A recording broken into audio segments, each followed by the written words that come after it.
you like this episode, please subscribe, share with others, rate and review so we can continue to bring you great programming. This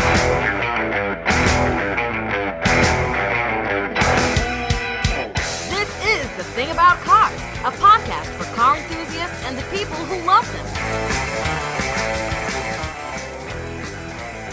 Hello and welcome to another episode of The Thing About Cars. There are three of us around the table today, three superheroes. One is Dawn Randolph. Dawn, how are you? I definitely am Wonder Woman. And Dave. Dave, how are you, sir? I don't know. Is there a superhero like Al Dente Man? Maybe only just half baked? Yeah, Partially cooked, a little chewy. Little chewy? That would be my status today. I'm a little chewy.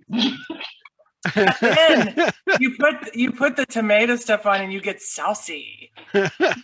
And I'm Mickey Desai. As always, it's just the three of us today, so it's a special crew. We have to mildly roast Ben and Misty. What do you suppose Misty's superpower is going to end up being? Oh, wow. Based on Misty's Facebook feed, uncomfortable truth woman. Yeah. Awkward truth. Her motto is, you may not want to hear this, but... That's good. I think that's a really good superpower. And excellent. Yeah. What would Ben's superpower be? Well, apparently it's not electrical systems in the Lotus. Yeah, no, and we should probably talk about that in his absence. Apparently he was driving the Lotus around this morning and had complete and total engine failure due to an electrical problem, which he may still be waiting on the tow truck as we speak, so there's no telling.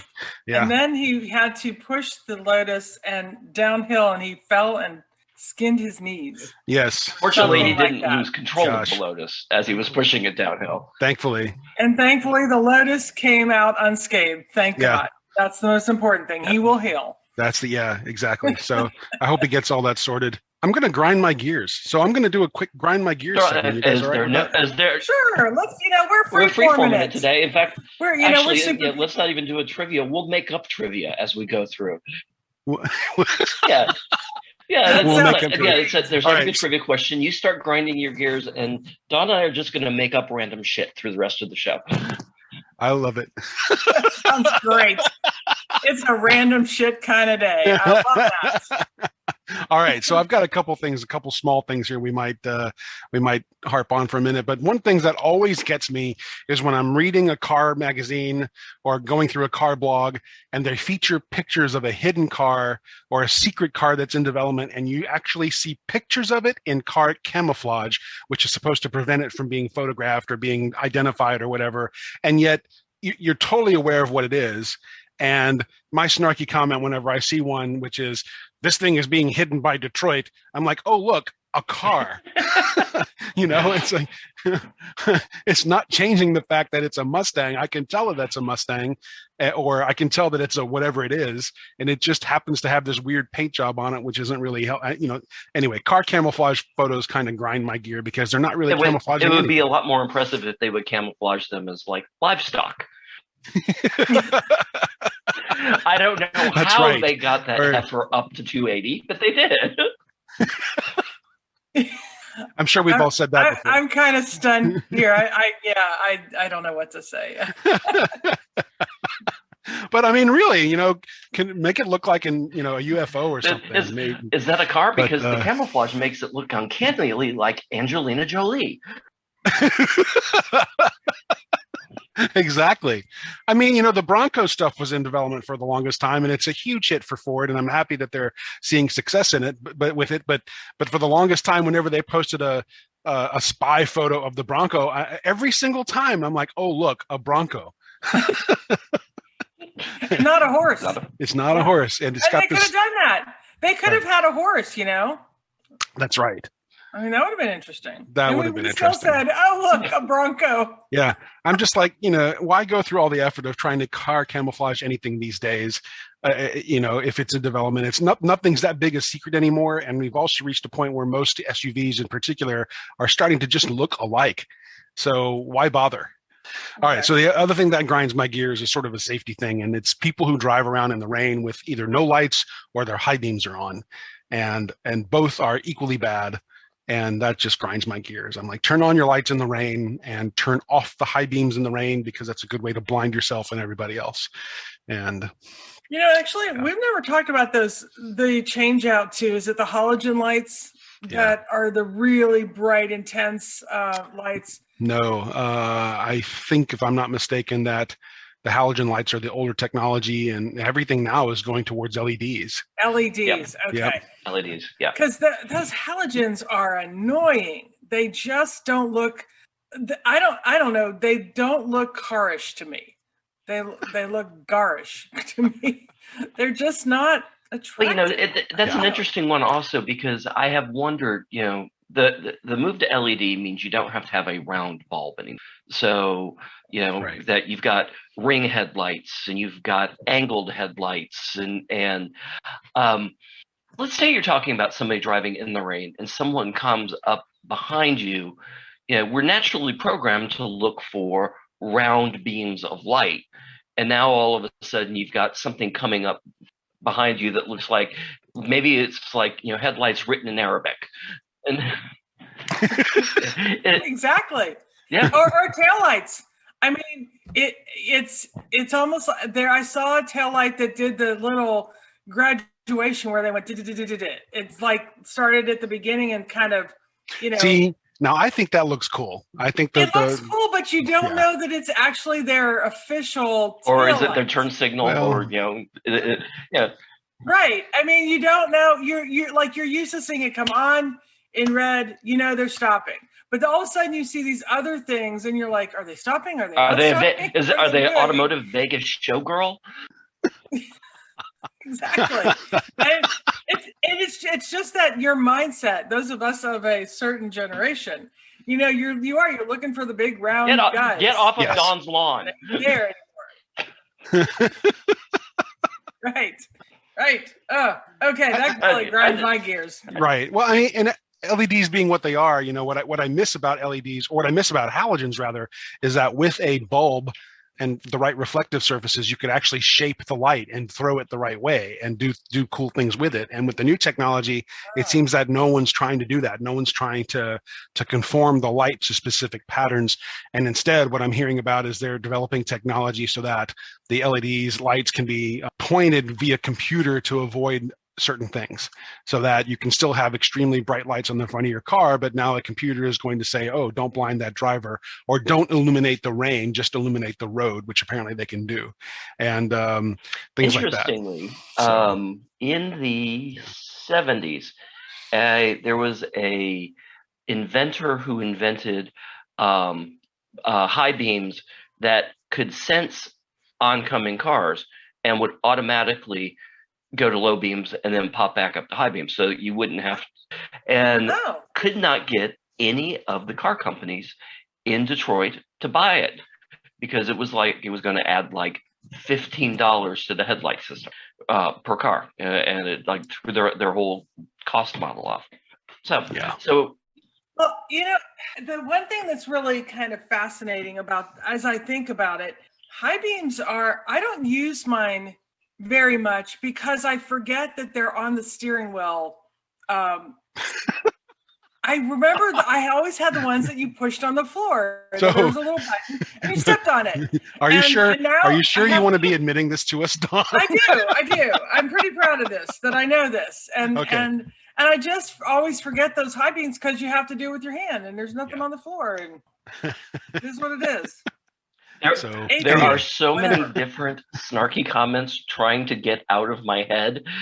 I actually have given myself a sinus headache because they've all locked up in my basal passages. Well, don't hold them in, Dave. Let them out. I may be having a stroke. No, don't do that. Let's hope that's not the case. We can't have another man down. We really can't. It'll just be me and Mickey. So. Which is fine, I think we're great together, but it would be bad if we miss Dave. That's right. Mickey and Don talk about cars. That's right. That's right. So yes, thank you for listening to me grind my gears. And if it is raining, please remember to turn on your lights and avoid your high beams if you can't help it in the rain. It's just a safety thing, people. That's all it is. And I care for our listeners. I really do. People don't know this, but I want people to be safe and healthy out there. Because if they're safe and healthy, then I'm safe and healthy. Exactly. And Mickey does care for the listeners in a rather weird and unhealthy way if they're nuns. If they're nuns, it's a special love. It's a special kind of respect and relationship. The word you're struggling for is fetish. I don't have a real nun fetish, but all right, maybe if you're Sally Fields in a what was the name of that? Wasn't Sally Fields in My Flying Nun, was it? Flying Nun. Yes, it was Sally Fields. Yeah. So, I can't remember any of that stuff. The whole reason I failed my controls theory class in college is because my brain is polluted with this useless knowledge. The place I was trying to put Bernoulli's theorem in gas dynamics was already occupied by the fact that Sally Field played Sister Betril and Bert Lahr played the Cowardly Lion. I feel you there. I've got so much stuff in my brain right now that in order to get anything new in, I have to push some old stuff out. That's what it feels like. But so the Olympics are happening. And you guys are into it way more than I am, mostly because I'm kind of, I was admitting this to Dave and Dawn before. I'm kind of jaded on the Olympics for a couple of other socioeconomic, political kinds of reasons. But, for the pomp and circumstance and the sheer athleticism of things, it is kind of fun. I do watch them, but not with any intent, right? Like I don't need Team USA to win everything. I'm not so invested in it that I have to watch or follow the Olympics at all. But I'll tune them in just to see good sports happening, right? And that's what I do. But yeah, I mean, so Dawn, what's the tie-in here? What's the tie-in between the Olympics and the thing about cars? Well, when I was watching last night, there were some interesting advertisements by Toyota, and they were really fascinating. One was a young teenage boy who it looks like he had broken an ankle or a leg or something. He was in the hospital, and all of a sudden you see him on like the mirror thing, like the mirror on wheels, like a big screen person height coming down the hallway in school to ask out a young teenage girl. And it was the cutest thing, but it was driven by Toyota. And then you see a car with a bunch of people in it. And first of all, my brain was saying, oh, Japan drives on the left, right? Left, right? Yeah, it's on the left. So the wheel was on the right side, and that my brain got, okay. And it was a very cool kind of looking car. Think of like the updated Beetle type of car, except they switched to driverless mode, and they start dancing and everybody's, waving their hands, and then the car parks for them to go into some event for the Olympics. And they say something to the car, and the car winks at them. So when we were talking about LEDs, the array on the front of the car looked like a person's face, and the little car's lights actually winked at them. Which is, of course, just CGI, right? Special effects. I'm sure it was CGI, but it just got my brain into this whole car persona of, we've talked about driverless cars. We've talked about where the world is going but man, what if your car becomes like your little AI chauffeur pet thingy? Tamagotchi? Yeah, what if your car is your little Tamagotchi, and then you can never get rid of it? It's part of the family. I mean, all these ideas, besides, like I said, once I righted myself to the left side of the road, I was just like, oh my gosh, I hadn't thought about all of these other, the other day I took old Apple equipment to get recycled. An old Mac Air, my first Mac Air, my first iMac, and my first iPad. And I felt so like, oh, I'm letting it go. Even though all the stuff was wiped off of it. Like, I'm letting it go. Now what happens with your car? Well, so I'm just kind of freaking out. The whole Toyota commercial was very clever, but also just raised a ton of interest. You've heard, though, I mean, there's a serious element to this, but I'm going to go funny first, which is, it's like a pet, sure, but pets die or you have to euthanize them. And you've seen a car crusher at work, right? It's just, it is what it is, Don. Everything, do everything. What's that? Turn. Yes, but here's the deal. If we get to nanotechnology. Yes. And so what if a car gets crunched or hurt, and now it's electric, so it's not going to be, all of the problems that come with that length of having a car. It's like, what if the car has nanotechnology and it fixes all the little things that go wrong with it by itself? Yeah, that would be cool. On the other hand, it doesn't want to leave you. Suddenly I'm thinking of the movie. I'm done with you, car. You must go. And it kind of like, it goes and then, bye. I'm thinking of the movie Christine, right? I mean, it may not be sad and pitiful. The car may go out and try to blaze of glory and, take out and then again, the car may then stalk you. Right. I sold you to Mrs. McGillicuddy. Why are you here? Right. Go home. You don't live here anymore. Go home, you damn car. I don't know. All these like really strange things. But then again, let's go back to the young kid who's asking a girl out. Like, why couldn't he wait till he got out of the hospital? Was he worried that someone else was going to ask her out first? Couldn't they get out? Couldn't they text each other? Why wasn't he on his phone? I mean, let's be realistic here, right? I mean, Toyota doesn't. Relationships are that critical, right? But they are. What do you? Well, think? yeah. Okay, so I'm going to come back to the car first, and then we'll talk about the practicality of the kids second. So the car, in particular, in the commercial last night, was the Toyota Concept I. And, the Concept I has been around since like 2017. And what they're showing last night, I think, was like a 2020 version. They've never actually come out with it. Now, I've got this love/indifference relationship with Toyota. When I was in high school and college, boy, the car I wanted was the Toyota Celica convertible. That late 80s, looked fun as hell to drive, was sporty, and that Toyota is the Toyota I long for. That pre-1990, everything, all Corolla all the time Toyota. And it's nothing against the Corolla. They're beautiful cars. They're reliable cars. They're bland. And so much of Toyota's car line for my adult life has been bland.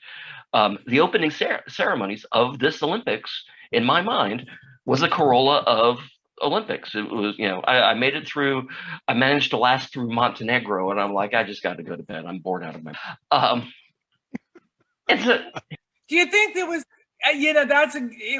It was like, okay, I can't even wait. I think supposedly it got better, but I couldn't get there. The first hour and a half was like opening up an invitation to a party that read, "Oh my God, Mickey, we're having a party. You don't want to come, do you?"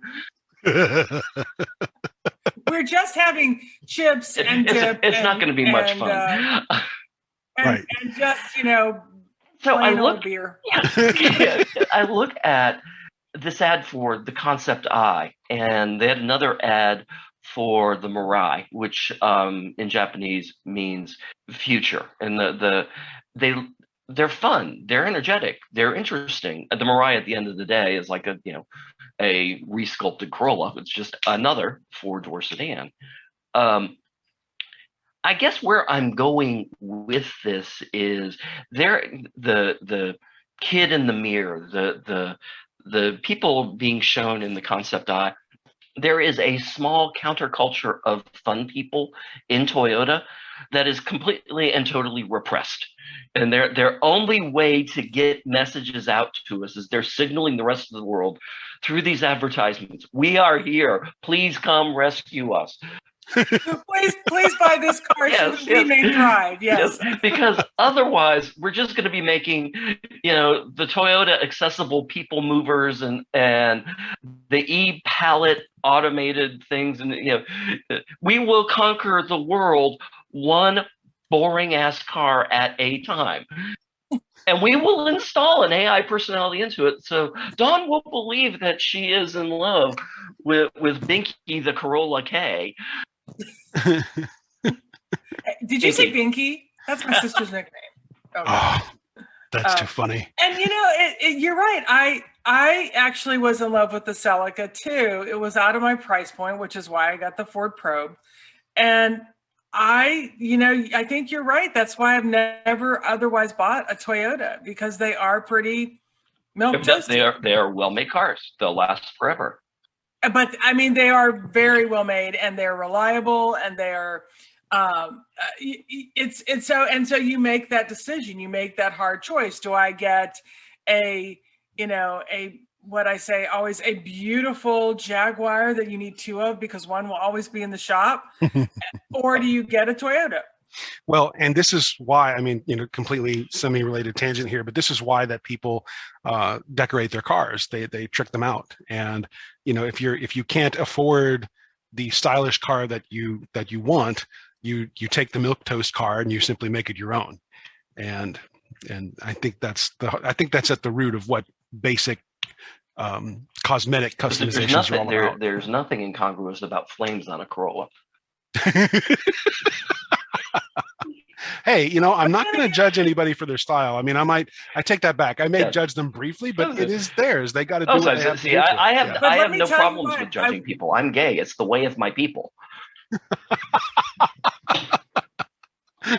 But I will say this: Tokyo is a beautiful city. It is not boring. It is not. I adore Tokyo. It is not bland. Yeah. As we've said, in part, I adore Tokyo because I am enormous there. I am. It's like, I got so excited the first time I was there. I walked down the Ginza and knocked over a department store.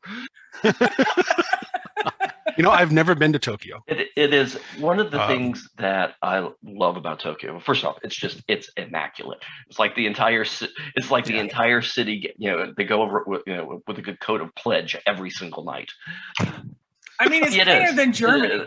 That's hard. Wow, that's saying something. Very hard to do. That is saying something. And the people are so wonderfully kind and courteous and mannered and engaging. And then all of a sudden you watch them on like the beach volleyball court or the water polo court, and I'm like, I think you just poked that American in the eye. They are very incredibly competitive. That's a kind, and I love and respect them for that. That being the youngest of like 35 children, I learned how to be, mannerly and yet Machiavellianly competitive. Sure. Well, I mean, there's plenty to talk about in terms of Japanese car culture as well, and we've done that on the thing about cars in past episodes, the whole dajiban phenomenon, and I think arguably drifting might actually claim a birthplace in Japan. I'm not entirely sure that's true, but there's cool stuff happening over there. I hope we get to visit sometime. Yeah, I actually just finally saw Tokyo Drift, Fast and Furious. And oh yeah, it was fascinating. It was really fascinating, except for that white dude. What are you saying, Dawn? Drive worth crap. Well, maybe by the end of the movie, but he still hurt a lot of cars. This just really in from our attorney, screech, screech, break and bang. The thing about cars is not anti-white man.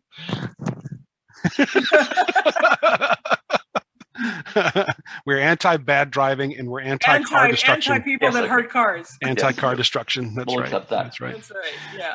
But one thing I do love about sports is the creativity around the ads that happen. The Super Bowl, we get some really good creativity out there, and I hope that some of these car concepts, do make it out of toys. Yeah, I wish they would produce the concept like the eye that we saw. What was it called? The eye Toyota or the eye? I think it's.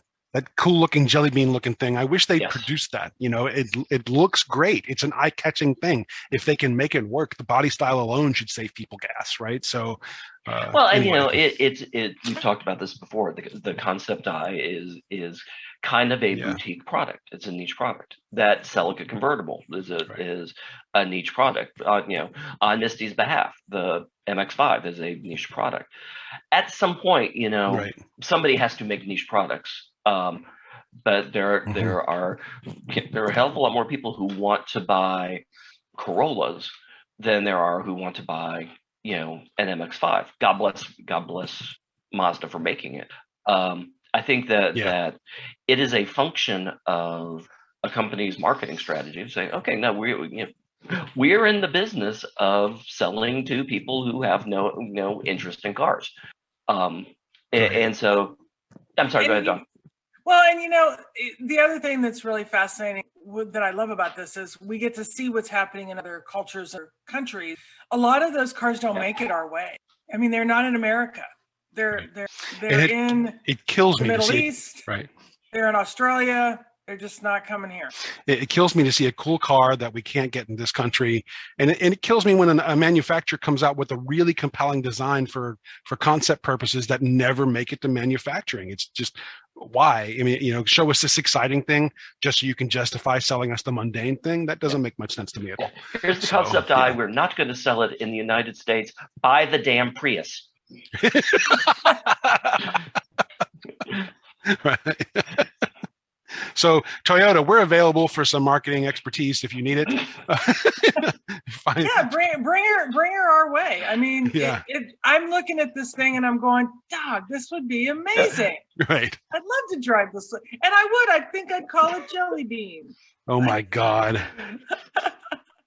We're doing this, and there's probably some. I think Saatchi & Saatchi is like Toyota's advertising agency. There's some junior account manager at Saatchi & Saatchi that's listening to this going, maybe we could just put out, buy the damn Prius.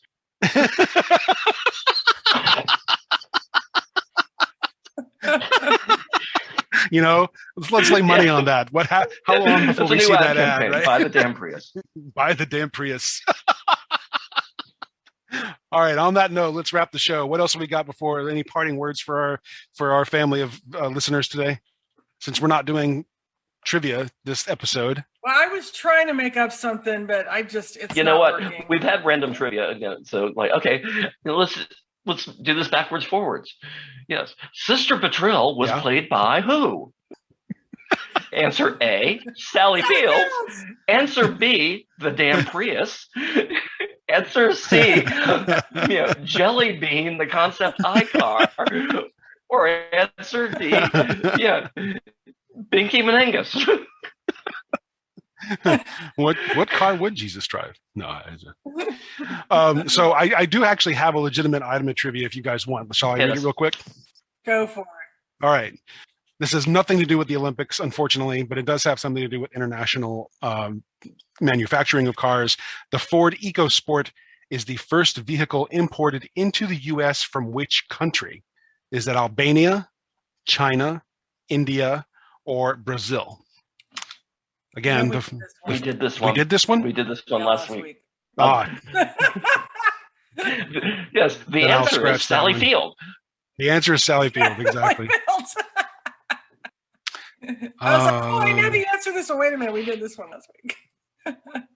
Oh, well. So what? Let's go back to the concept I. I love Jelly Bean. He's so cute. I can't stop looking at this car. There are elements of it that are really slick. I think they should put it in production. I mean, it's amazing. It's a him, and you're going to name him Jelly Bean? Do you know how the other cars are going to treat him in the locker room?